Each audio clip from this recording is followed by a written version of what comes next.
The emerging research is stunning how beneficial creatine is for brain neurons and protecting brain neurons against age-related damage. So pretty much everyone will strongly benefit from supplementing with creatine, even if you're not in that category of wanting to get bigger muscles.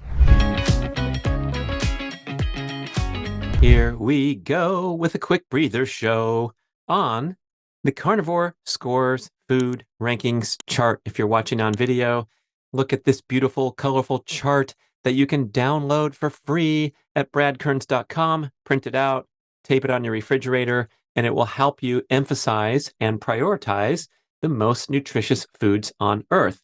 Now, I've done some extensive content on this topic, including going over the chart on a multi-part show and talking in detail about all the items. So I just wanted to give you a quick recap of all the categories and the different foods on the chart in this breather show. And so if you're looking for more detail, please refer to those episodes on the B.rad podcast. And this is a ranking of the most nutrient-dense foods on Earth.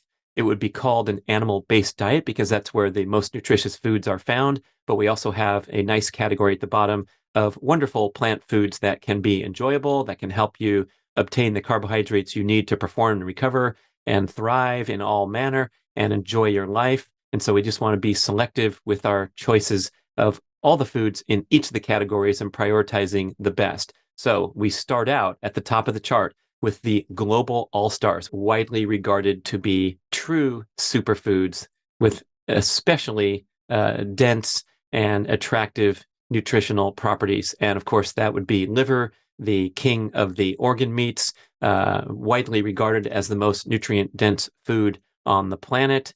The liver, of course, is the control tower for the dispensation of nutrients throughout the bloodstream for humans as well as animals. So when you're consuming that liver, you're getting a concentrated dose of all the nutrients you need across the board with the vitamins, minerals, micronutrients.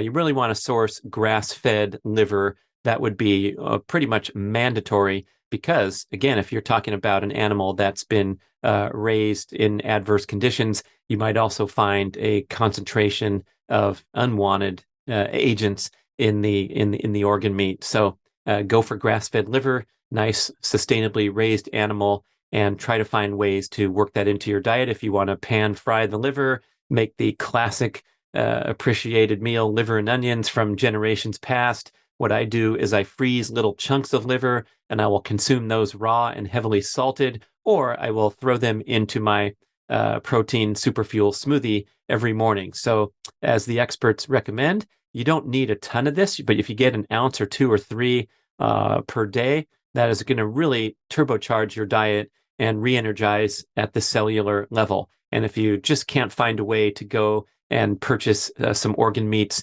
and make them a centerpiece of your diet, of course, you can utilize the supplements. And that's why I promote MOFO, Male Optimization Formula with Organs, which contains a compilation of freeze-dried bovine, testicle, prostate, heart, liver, and bone marrow, and all the other products that you can find in this burgeoning product category. So you can consume your liver in capsule form.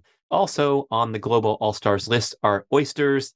They're widely regarded and celebrated as an aphrodisiac because they have the great nutrients that can help you boost libido. And that's validated with things like zinc and things that are difficult to find in other foods that are really concentrated in oysters.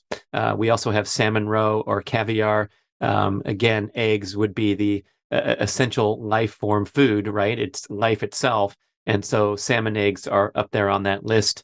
And also, newly on the newly revised chart, fruit joins the list of global all-stars because it is very easy to digest. It's a wonderful source of dietary carbohydrate, and it has an incredible micronutrient profile and giving you the healthy fiber and good for your gut, good for your energy, easy to digest, distinguishing it from the other widely celebrated plant foods that can also come, as Paul Saladino says, with a package insert in the form of adverse reaction to plant toxins. So yes, leafy greens and nuts and seeds are also in the category of really nutritious plant foods, but they're not as easy to digest for certain people. whereby fruit, there's not a lot of people that have running around with fruit allergies or have problems consuming fruit. So fruit is a global all-star. The next category is animal organs. That ranks above red meat because the muscle meat that we prioritize when we're consuming animals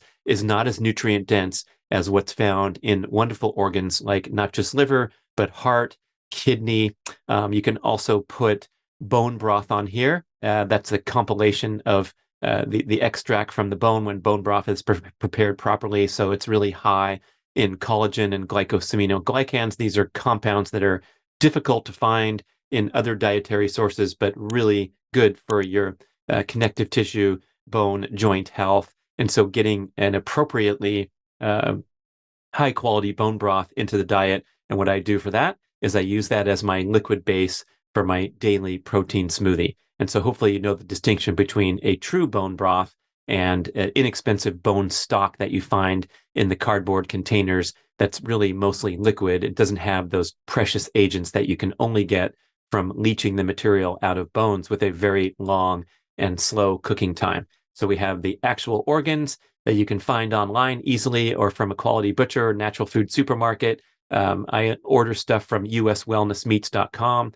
and they have a great selection of organs, not just from cow, but from other animals too. And get home, find a way to get them into your diet. And you can also take supplements in this category. The variety of organ supplements available from Ancestral Supplements and other companies. And also you can take collagen protein, which experts like Mark Sisson recommend taking 20 grams a day for the rest of your life to support hair, skin, nails, and connective tissue health. And again, very difficult to obtain sufficient collagen levels when you are just consuming muscle meats. That's why organ meats and bone broth are so important. Then next on the chart ranking is red meat. And we're talking about meat coming from the ruminant animal. That's a different category than the monogastric animals like chicken and pork, which have much greater concerns about inferior nutrient profile, inferior fatty acid profile because of the way that they're conventionally raised with corn and soy feed, which these monogastric animals like chicken and pork have a difficult time processing and deliver an end product that is inferior to the ruminant animal, which has 4 stomachs and is able to process even things like corn and soy feed, which of course we'd rather get 100% grass-fed. But again, the red meat is superior. And so I try to emphasize red meat and put that higher in the rankings than other kinds of meat. So it kind of flips the script that we've long heard about where people are saying, yeah, I'm trying to eat healthy. I don't eat red meat. I eat chicken and fish. And so now we have extreme concerns about the polluted waters and the sustainability of fishing and the adverse farming practices for fishing. We have the extreme concerns about the conventionally raised chicken and pork, these monogastric animals that have a hard time processing the corn and soy feed and will give you an end product that's high in the undesirable polyunsaturated fatty acids. And then we have good old red meat that has sustained the human for a couple million years of evolution and is better able to handle the feed that they may be given at the end of their life. And they also have a superior lifestyle to the conventionally raised pig or chicken. And we can watch those documentaries and see how sad it is to have the chickens cramped up. But all cattle are grass-fed for the majority of their life. So they're enjoying time out on the pasture. You're going to drive by them on the highway and see them. And then they're head into the feedlot in many cases. And there are many concerns about how they're fed up, fattened up at the last part of their life. So 100% grass-fed is a great choice. But if you must consume conventional meat, make sure it's red meat only. And even better are the less mass-produced animals. So when you go for bison buffalo from a place like wildideabuffalo.com, you are getting the most pristinely raised animal, harvested sustainably, and a wonderful nutrition profile. Same with lamb. It's like 99 point something percent of lamb from America is grass-fed, 100% grass-fed and grass-finished, and 100% of lamb from New Zealand grass-fed, grass-finished. So lamb is a great choice, and that comprises the red meat category. Then down below, we go to eggs as the next on the tiered ranking system of the Carnivore Scores chart, and we really want to try hard to source pasture-raised eggs and also look for the distinction on the label of humane certified. That means this is a really nice sourcing, a nice ranch that gave the chickens a nice outdoor lifestyle where they were afforded access to their natural diet of things like grasses and worms and insects, and so they deliver a end product that is superior nutritional profile, higher omega-3 values, and a whole bunch of superior nutritional ranking to a conventionally raised egg where the chicken was confined in the chicken coop and raised on corn and soy feed and other things that are objectionable to the end product. But again, if you're consuming a conventional egg at the diner and that's going to be your breakfast, that is very highly ranking on the Carnivore Scores chart. So eggs are a centerpiece of human nutrition. They have been so for millions of years. Try to find the pasture raised and also experiment with alternative egg sources. So any animal that's not in that main pipeline, like the cow or the chicken, is going to give you a much preferred harvesting and more sustainably raised, because we're not consuming millions and billions of duck eggs every year or quail eggs or ostrich eggs. So I love going to the specialty markets and finding those little tiny quail eggs. You find them at the sushi bar too, where they have a little tiny raw egg on top of your sushi roll. Delicious and really good nutritional quality. Same with duck eggs, which you can find in many natural food supermarkets. And it's a bigger egg, has a stronger taste than a chicken egg. And so if you like the taste of eggs, go and find some duck eggs too. Ostrich egg is giant egg. And boy, I've had the chance to try those a couple times. Really fun. So eggs are a winner. Right below red meat, we have the global all-stars, the organs, the red meat, the eggs. And the next category are the best sources of fish, which are the oily cold water fish family, generally the small fish, and the acronym SMASH helps you remember that this comprised of sardines, mackerel, anchovies, salmon, and herring. Good thing about this too is they are the least expensive fish. They're easy to source. You can find them in canned format all over, and these have the wonderful nutritional benefits, especially the highest omega-3 foods in the human diet. So the SMASH fish is the next category.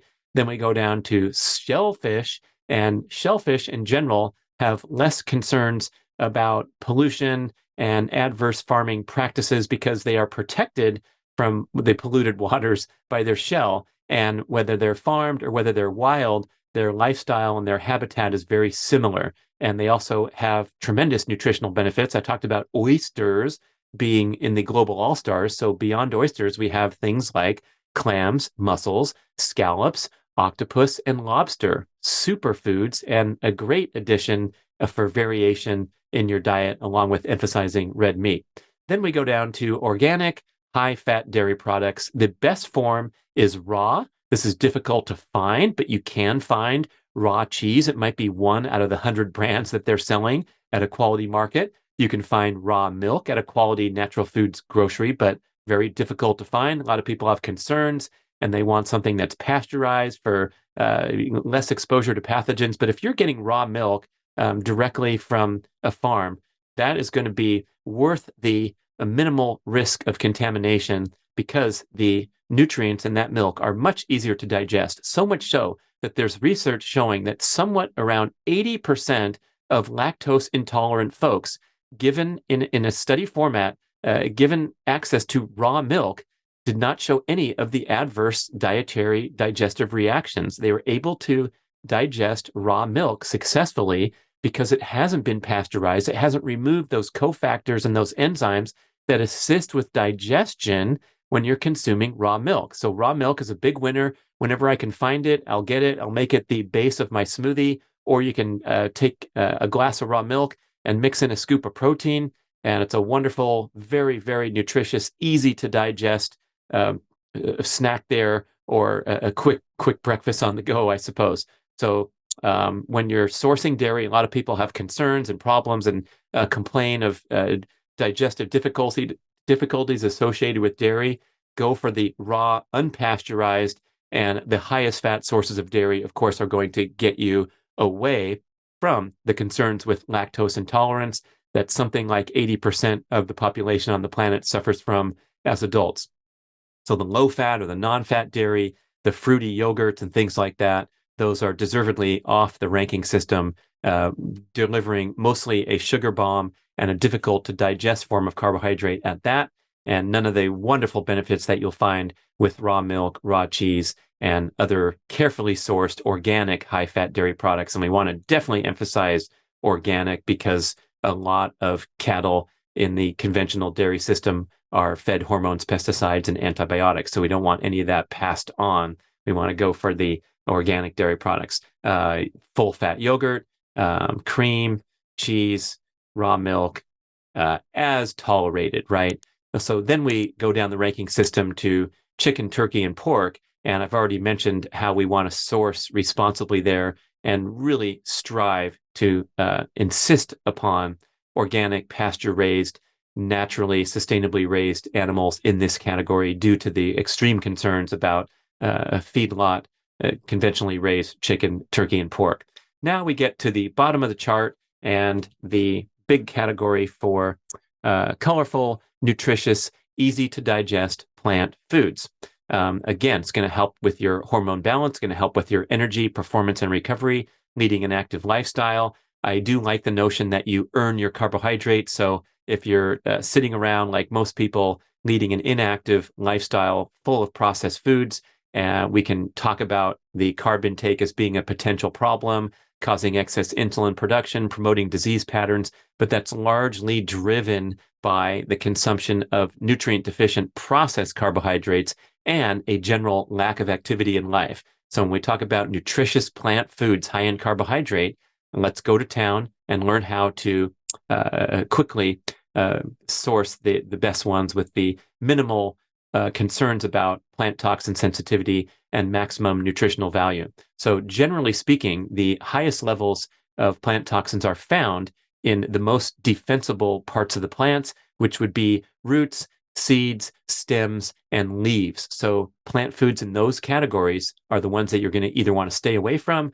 or make an effort to cook, soak, sprout, and ferment to neutralize those plant toxins. None more familiar than the gluten found in wheat products that causes all kinds of problems, even if it has been sprouted and processed. Anyway, on the chart here are avocados, which are technically a fruit, of course, a wonderful source of monounsaturated fats, delicious, no objections for digestibility, and a wonderful nutrient profile. I'm also putting dark chocolate on the list because it has so many health benefits. You've heard of the love drug. It's called phenylalanine. That's high in dark chocolate that gives you that mood elevating, has a wonderful beneficial effect on your neurotransmitters, also super high in an assortment of antioxidants and phytonutrients. And hey, if you source responsibly, that's going to be super important. Listen to my entire show with gourmet chocolate maker Sean Askinosie talking about the purchasing of inexpensive chocolate, mainstream chocolate bars.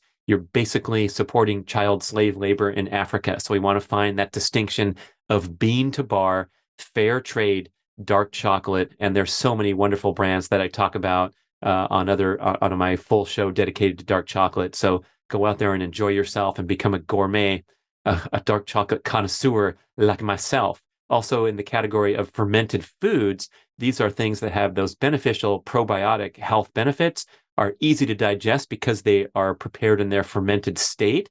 So for example, sauerkraut made from cabbage, if you consume raw cabbage, you're talking about one of the most objectionable and high plant toxin foods.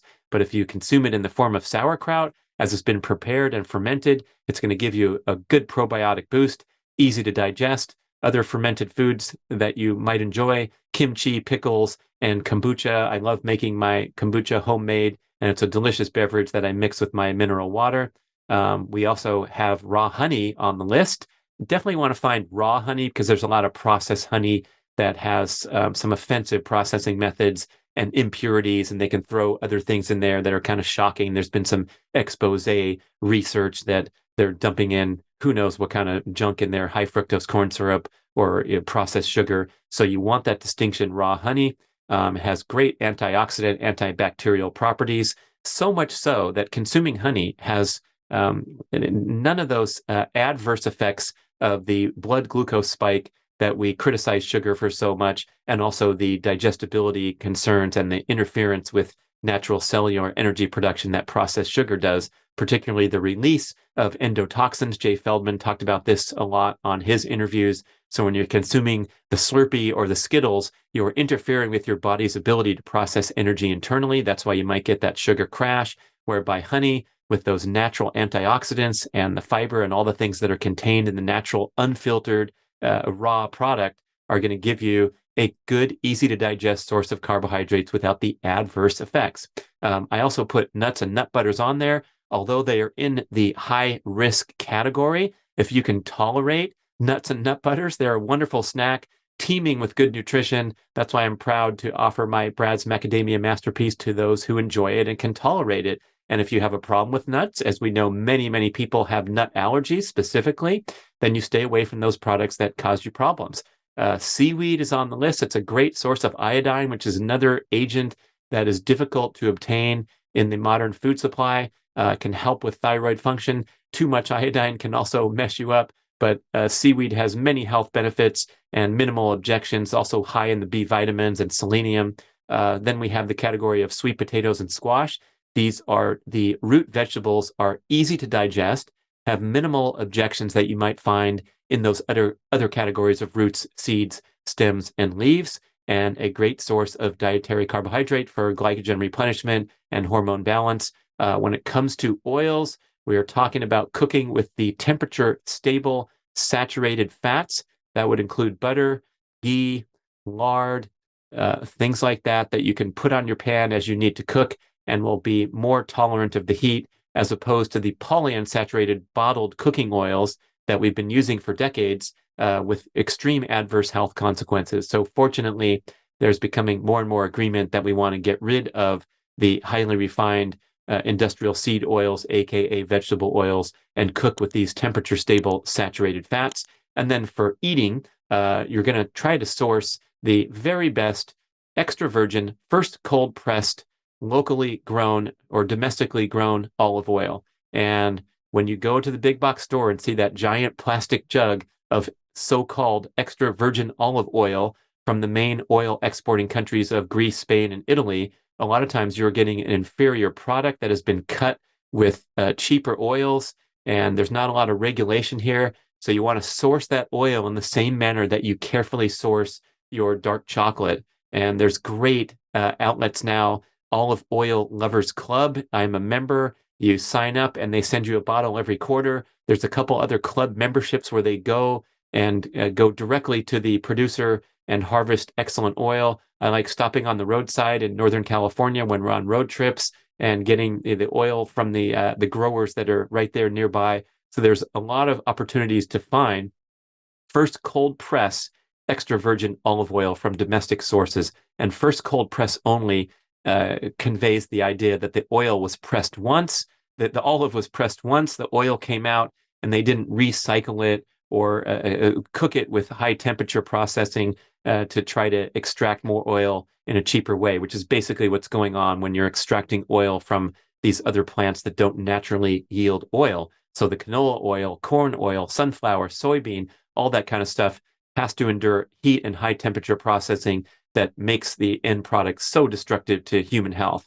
Avocado oil is a popular product category, but they had a recent expose testing like 100 different products with all avocado oil in there, and they found a wide disparity on the quality of the avocado oil. So it's a start that you're sourcing things like avocado oil instead of canola oil, but try to find extra virgin avocado oil from a trusted source. I like my Primal Kitchen product in the small bottle. And when you pour out that avocado oil, it's dark green and it has a scent and it has a strong taste. And that's how you know you're getting a good oil. Same with the olive oil. It should actually sting the back of your throat to take a little spoonful of olive oil that's fresh and first cold pressed. So that's your litmus test right there, that you want to feel that sting. And that is the tocopherols, the strong effect of these antioxidant agents in a quality olive oil rather than a bland tasting olive oil, which is old or been cut with adverse other cheaper oils. Okay, when it comes to supplements, oh boy, I've been in this game for so long. I've tried so many things. I've thrown away things that I got tired of taking or wondering if they worked. So I like to focus and not load your to-do list with a whole bunch of supplements. But let's think about that term supplement for a moment. It's a way to supplement a healthy diet, not a replacement or a shortcut or something that's superior to getting something from whole food natural sources. So, as Liver King is quick to point out, whenever you see him, getting your liver from actual grass-fed liver is the best source. And then if you can't manage that or you don't want to do that, you can find desiccated supplement to get something like liver into your diet. Same with protein. Protein is the centerpiece of the healthy diet. It's the essence of aging gracefully and helping promote the maintenance of lean muscle mass throughout life. And it can be difficult to obtain adequate amounts of protein in your daily diet because you're talking about sitting down and preparing high protein meals, things like steak and eggs and things that take some preparation time. It's not as easy to dial in your protein consumption as it might be, say, with carbs, where you can grab an energy bar or a slice of bread and definitely get your carb count taken care of every day. And so that's where a high quality whey protein supplement comes in. I'm so pleased to present the B.rad whey protein super fuel to the marketplace because we are convinced that this is the very highest quality, most bioavailable, most fresh, and directly sourced from 100% sourced from small family farms in Wisconsin. So we're talking about excellent quality control, excellent life for the cattle, and very easy to digest. And of course, easy to prepare too. So when you're on the go, you can dump a scoop into a glass of water, stir it a few times, and consume a scoop of protein to help support protein synthesis throughout your busy day. What we don't want to do is get deficient on protein and go into muscle catabolism, where we're getting our protein needs met from the breakdown of amino acids in lean muscle mass. That's how you get tired, have difficulty recovering. And in the extreme example of a diet that's deficient in protein, you run into all kinds of problems, especially that lingering fatigue and malaise. So protein is on the list of supplements, organ supplements, and of course, creatine. The research now is so compelling. Of course, it's been for decades the number one performance supplement, and all the bodybuilders and muscle guys have known this for so long and pounding their creatine and loading with their creatine because the research is compelling that this helps with cellular energy production and getting your muscles stronger, firing more explosively, recovering quickly from workouts. So it's undisputed that creatine is a fantastic supplement and a very necessary one because it's difficult to get enough creatine from your daily diet for optimal results. It would talk about eating 2 pounds of meat every day. And that's a lot for most people, not for Sean Baker. He probably doesn't have to supplement with creatine because he's eating those loads of red meat every day. But for most of us who are interested in muscle performance and recovery, maintaining lean muscle mass throughout life, and now the emerging research is stunning how beneficial creatine is for brain neurons and protecting brain neurons against age-related damage. So pretty much everyone will strongly benefit from supplementing with creatine, even if you're not in that category of wanting to get bigger muscles.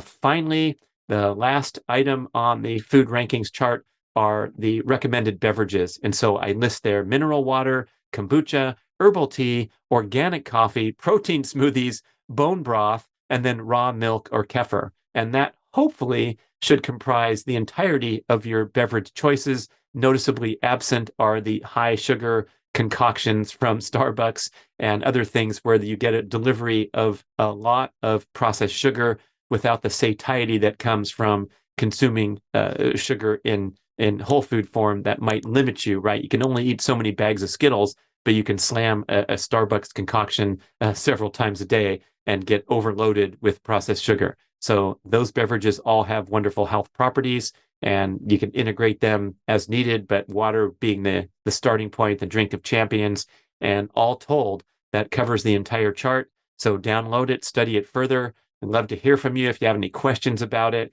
And thanks for listening, watching.